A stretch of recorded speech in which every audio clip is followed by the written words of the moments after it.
நண்பர்களே, வீட்டுக்கு பட்டி பார்க்கும்போது ஹவுஸ் ஓனரு நல்லா பார்த்து கொடுங்கன்னு சொல்லுவாங்க ஒர்க்கை. நாமளும் வந்து பார்த்தீங்கன்னா, இந்த மாதிரி கண்டிஷன் இருக்கிற வீட்டுக்கெல்லாம் பார்த்துட்டு நல்லா வராது ஃபினிஷிங் எப்படி பார்த்தாலும், ஓரளவுக்கு அப்படி இப்படி தான் இருக்கும் அப்படின்னு நம்ம சொல்ல மாட்டோம். நல்லா தான் பண்ணி தரேன்னு சொல்லிட்டு எந்த அளவுக்கு பெஸ்ட்டாக கொடுக்க நினைக்கிறோம் அந்த அளவுக்கு கொடுக்க முயற்சிப்போம். ஆனால் எந்த மாதிரி கண்டிஷன் இருக்கிற பில்டிங்குக்கும் வால்ஸுக்கும் வேலை செய்யுதுன்னு அமைதியாக இருந்துட்டு ஃபினிஷிங் பண்ணி முடிச்சிட்ட பிறகு இந்த இடத்துல இப்படி பெண்டாக இருக்குது, இந்த இடத்துல கொஞ்சம் மேடாக இருக்குது அப்படின்னு சொல்கிறாங்க. வால்ஸோட கண்டிஷன் என்ன இருக்கோ அதுக்கு தகுந்த மாதிரி தான் ஃபினிஷிங் வரும். ஓரளவுக்கு வந்து வால்ஸை வந்து சரி பண்ணலாம், மொத்தமாகவே எப்படி மாற்ற முடியும்? இந்த மாதிரி சில விஷயங்கள்லாம் வந்து வீட்டுக்காரர் புரிஞ்சிக்காமல் காசு தரத்துக்கு டிலே பண்ணுறது, தேவையில்லாமல் காரணம் காட்டுறது, அவங்கக்கிட்ட பைசா இல்லாததுக்காக சில காரணங்கள்லாம் காட்டுறாங்க. அதுக்கான விளக்கத்தை நான் அந்த வீடியோவில் சொல்லணுங்கிறேன்.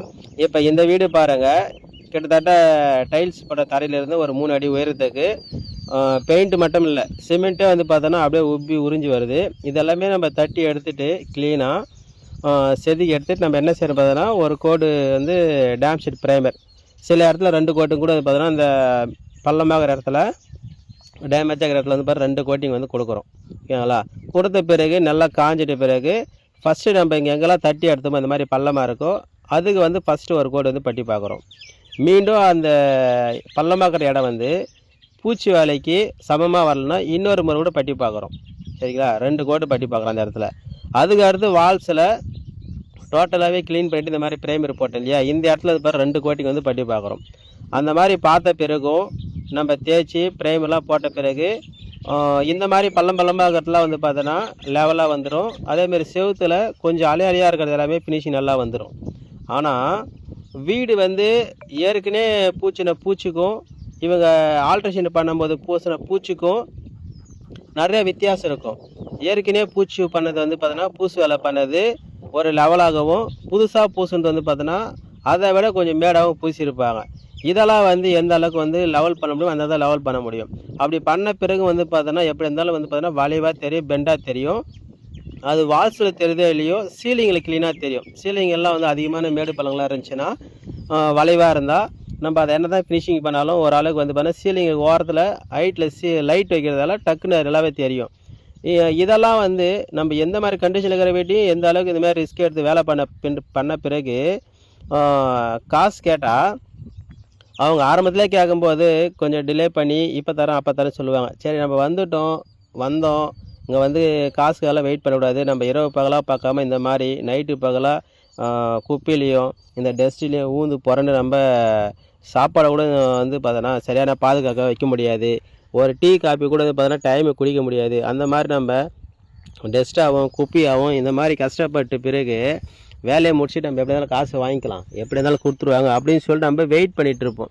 அதேமாதிரி வீட்டில் இருக்கிற கண்டிஷன் நம்மளுக்கு தெரியும், வீட்டு ஓனருடைய கண்டிஷன் நம்மளுக்கு தெரியும். அவங்களும் நம்மளுக்கு வந்து சம்பளம் வாங்கி தான் கொடுப்பாங்கன்றதால நம்ம என்ன செய்யறோன்னு பார்த்தோன்னா சம்பள டேட்டு முடிஞ்சிடுச்சு, மாதமாக கடைசியாக இருக்கிறதால நம்ம வெயிட் பண்ணுவோம்.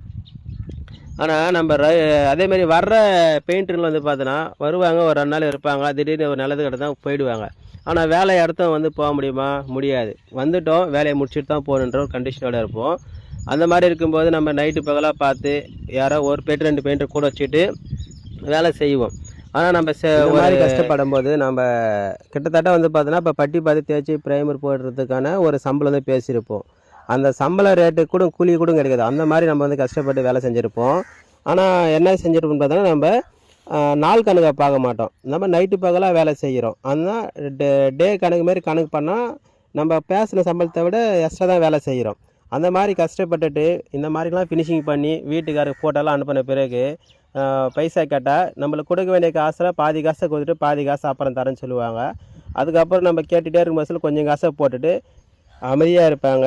நம்ம மீண்டும் நம்ம பேலன்ஸை கேட்டால் நீங்கள் கலர் அடிக்கும்போது வாங்கிக்கோங்க அப்படின்னு கேட்பாங்க. ஏங்க நான் செஞ்ச வேலை தான் காசு கேட்குறேன், கலர் அடிக்கிறதுக்கு தனி பேமெண்ட்டுக்கு நான் அதை அப்புறம் வாங்கிக்கிறேன் கொடுங்கன்னு சொல்லிட்டு கேட்டால் அவங்க என்ன காரணம் காட்டுவாங்க. அப்போ தான் வந்து பார்த்தோன்னா செவுத்தில் பாருங்கள், இந்த இடத்துல மேடாக இருக்குது, இங்கே பள்ளமாக இருக்குது, இங்கே வளைவாக இருக்குது, இந்த இடத்துல நீங்கள் பெண்டிங் வச்சுக்கிறீங்க இப்படின்னு சும்மா சின்ன சின்ன விஷயத்தெல்லாம் வந்து பார்த்தோன்னா பெருசாக பேசி பிரச்சனையை உண்டாக்குறாங்க, காசு கொடுக்க டிலே பண்ணுறாங்க. இந்த மாதிரி இருக்கிற ஹவுஸ் ஓனருக்குலாம் நம்ம என்னென்ன வேலை செய்கிறது என்னென்ன பண்ணுறது ஒன்றும் புரியல. சில ஹவுஸ் ஓனருங்க பைசா இல்லாமல் டிலே பண்ணுறாங்க. சில ஹவுஸ் ஓனருங்க என்ன செய்கிறாங்கன்னு பார்த்தோன்னா நம்ம வந்து ஆரம்பத்திலே எப்படியாப்பட்ட வால்ஸும் வந்து கண்டிஷனை வந்து நம்மகிட்ட சொல்லும் போதில் நம்ம சரி பண்ணி தரேன்னு சொல்கிறோம். ஆனால் எந்த அளவுக்கு அதை பெஸ்ட்டாக கொடுக்கணுமோ அந்த அளவுக்கு பெஸ்ட்டாக கொடுக்குறோம். அப்படி இருந்தும் அவங்க எதிர்பார்ப்பு என்னென்னா, எப்படி தான் வால்ஸ் வந்து வானவில்லை மாரி வளைச்சிட்டு இருந்தாலும் ஒரே ஸ்ட்ரைட்டாக வருன்ற மாதிரி எதிர்பார்க்குறாங்க. அதெல்லாம் வந்து அவங்களுக்கே கொஞ்சமாவது தெரியணும். இது எப்படி கொடுக்க முடியும், எப்படி ஃபினிஷிங் பண்ண முடியும், கொடுத்துக்கிற ஃபினிஷிங் நல்லா தான் இருக்குது அப்படின்னு சொல்லிட்டு எதிர்பார்த்த அளவுக்கு இல்லைனாலும் இந்த மாதிரி இருக்குதுன்னு சொல்லிட்டு அவங்க புரிஞ்சுக்கணும். சரி, அப்படியே உங்களுக்கு குறையாக இருந்தாலும் கலர் பெயிண்ட் அடிக்கும் போதில் சில இடத்துல மேடு பல்ல இருந்தால் அதை சரி பண்ணி கொடுத்துருவாங்க பெயிண்ட்ரு. அது எல்லாருக்குமே தெரியும். ஆனால் என்ன தான் சொன்னாலும் ஹவுஸ் ஓனர் சில பேர் புரிஞ்சுக்கிறதே கிடையாது. நீங்கள் நேராக வாங்க மீண்டும் வாங்கன்னு சொல்லிவிட்டு 1 மாதம் ஆனாலும் பேமெண்ட்டை கொடுக்கறதே இல்லை. அதாவது நம்ம செய்ய வேண்டிய அது சின்ன சின்ன பெண்டிங் இருந்தாலும் அது ஒரு லேபர்னா கூட நீங்கள் ஒரு 5000 ரூபா கூட வச்சுக்கோங்க.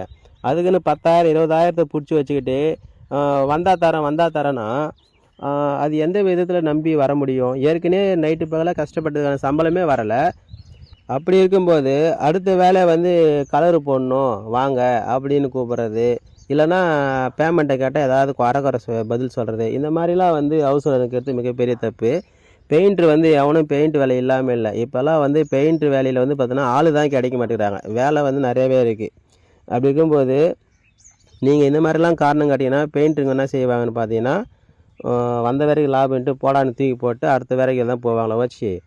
நீங்கள் சொல்கிறதெல்லாம் வந்து கேட்டுக்கிட்டு சரி ஒன்றும் அவசியம் கிடையாது. அந்த அளவுக்கு எவனும் கேன பயணம் கிடையாதுன்றதை நேரில் பதிவு பண்ணிக்கிறேன். எல்லா ஹவுஸ் ஓனரையும் நான் சொல்ல வரல. சில பேர் வந்து தற்கொலையாக இருக்காங்க. நான் அவங்களுக்கு தான் சொல்ல வரேன். அதே மாதிரி பெயிண்ட்ருக்கு வந்து வேலை செஞ்சு முடிச்சுட்டு காசுக்காக வெயிட் பண்ணுவாங்க. எந்த அளவுக்கு வெயிட் பண்ணுவாங்களோ அந்த அளவு தான் வெயிட் பண்ணுவாங்க. அதுக்கப்புறம் அவ்வளோ நடவடிக்கை வேறு மாதிரி இருக்கும். அதை நீங்கள் தாங்க மாட்டீங்க. அதையும் நீ நல்லா புரிஞ்சுக்கிங்க, தெரிஞ்சுக்கிங்க. நிறைய பேர் வந்து பார்த்தீங்கன்னா இந்த வீடியோ பார்த்துட்டு இந்த மாதிரிலாம் பேசினா ஹவுஸ் ஓனர் வேலை தர மாட்டாங்க அப்படின்னு பேசுவீங்க. அதுக்காகலாம் எப்படி வேணாலும் அவங்க பேசுவாங்க, எப்படி வேணாலும் இருந்துக்குவாங்க. நம்ம அப்படிலாம் வேலை செய்யணும் அவசியம் கிடையாது.